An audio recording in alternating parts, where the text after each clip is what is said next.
Assalamualaikum warahmatullahi wabarakatuh. Baik, teman-teman, langsung saja kita ke videonya.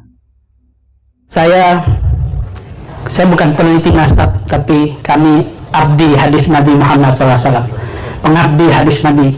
Dari tahun 2004 kami belajar Sahih Bukhari Muslim, sampai sekarang masih belajar dan mengajarkannya. Diijazahkan beberapa masyayikh, ada yang asyraf, ada yang sadah, ada yang kiai-kiai di Jawa, ada yang dari India, ada yang dari Arab. Tapi wajah saya bukan Arab, saya ini Arab ma'lum, sekolah hadis. Judul babnya Ma'rifatul Ansab, mengetahui nasab. Tapi itu bukan untuk nasab seperti ini. Namun ilmu ini pun bermanfaat, bisa dipraktekkan kepada mengetahui nasab para asyraf, para sadah. Ternyata perdebatannya hari ini di mana? Tadi yang ditawasulin oleh beliau Al-Habib Taufik, yang dibaca oleh zuriat beliau Al-Habib Ali, Ubaidullah bin Ahmad, itu ya, benar nggak? Yang lagi rame di YouTube, benar ya? Abdullah atau tasghirnya, tasghir itu dikecilkan, biasanya itu tradisi para masyayikh, karena ulama wali-wali Allah tuh namanya banyak. Ini salah satu seni punya nama.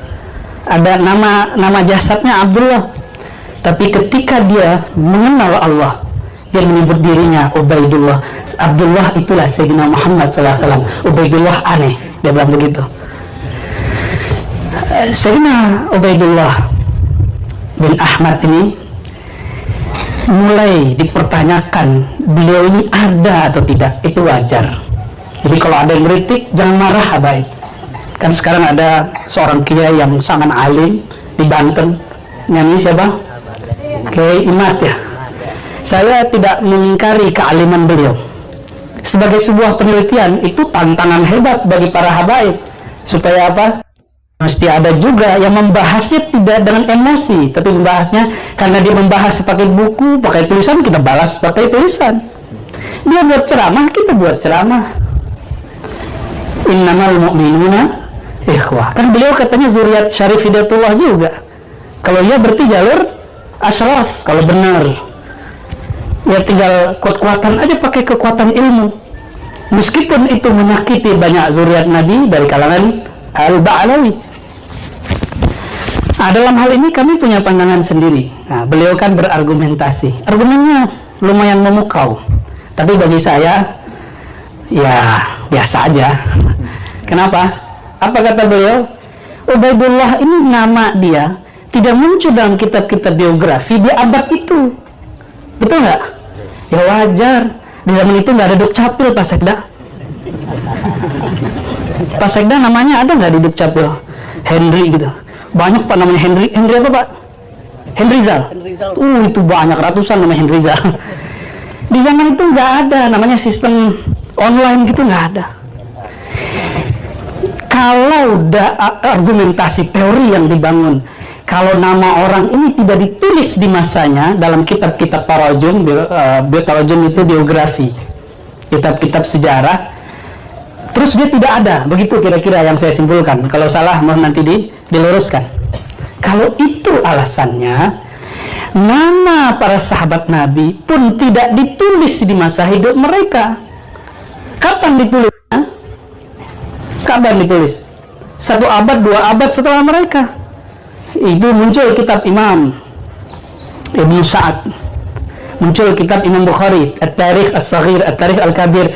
Itu 1 abad, 2 abad setelah sahabat Nabi SAW. Jadi kalau kita pakai teori itu, teori apa? Kalau nama dia nggak ada dalam kitab biografi, berarti orang ini nggak ada. Betul? Kalau begitu sahabat Nabi nggak ada semua dong. Ya. Saya mau tanya nih, emang Wali 9 namanya ditulis dalam kitab sejarah di zaman itu? Hatta risalah hari ini yang disebut risalah Wali 9, itu risalah yang ditulis muridnya, atau murid dari muridnya, atau pengikutnya. Nggak ditulis di zamannya.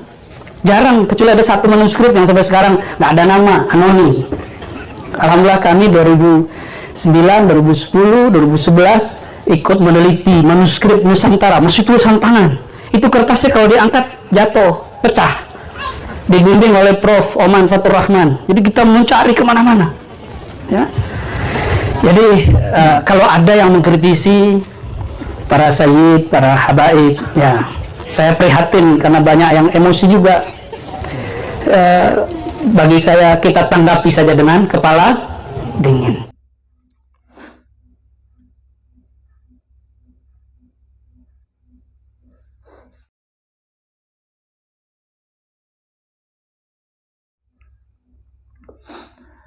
Baik, teman-teman semua, kita sudah bersama-sama menyimak dan menonton video terkait persoalan nasab daripada nasab Ba'alawi yang disampaikan oleh Buya Ar-Jasim. Itu sangat luar biasa, teman-teman ya.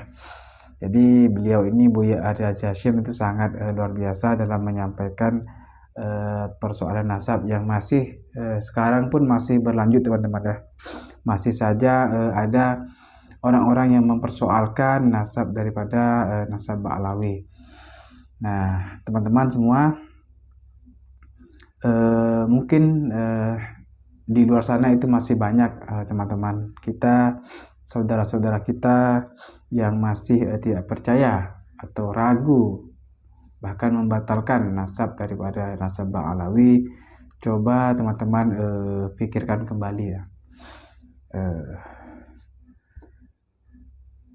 Ulama-ulama terdahulu, ulama Ahlus Sunnah wal Jamaah itu tidak ada yang membatalkan nasab Ba'alawi. Nah, kok baru sekarang ini di zaman si Imad CS itu kok baru ada yang berani yang dengan mudahnya mengatakan atau membatalkan nasab Ba'alawi, teman-teman ya.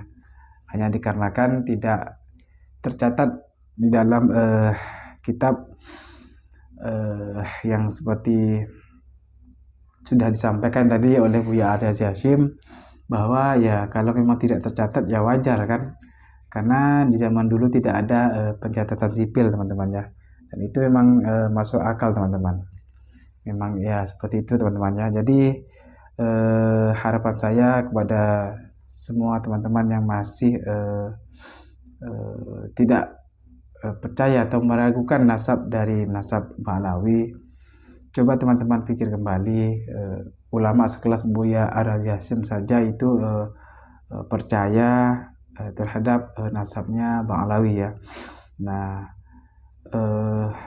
dan juga ulama-ulama terdahulu itu yang alim yang luar biasa, ulama Ahlus Sunnah wal Jamaah, itu tidak ada yang membatalkan nasab Ba'alawi, teman-teman ya. Kok baru sekarang ini, di zaman ini, di zaman si Imad ini kok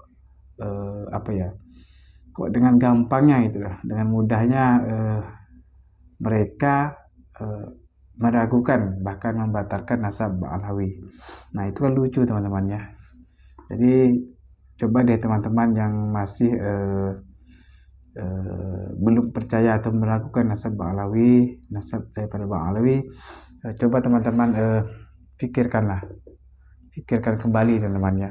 Jadi seperti itu.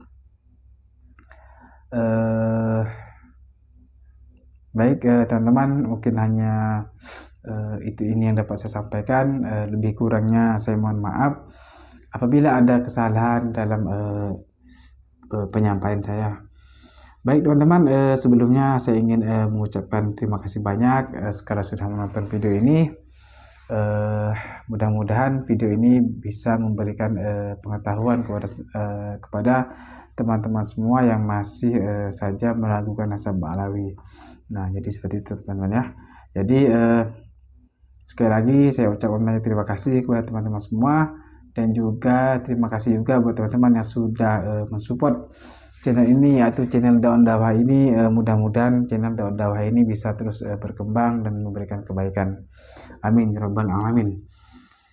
Baik teman-teman, mungkin cukup sampai di sini dan saya akhiri. Assalamualaikum warahmatullahi wabarakatuh.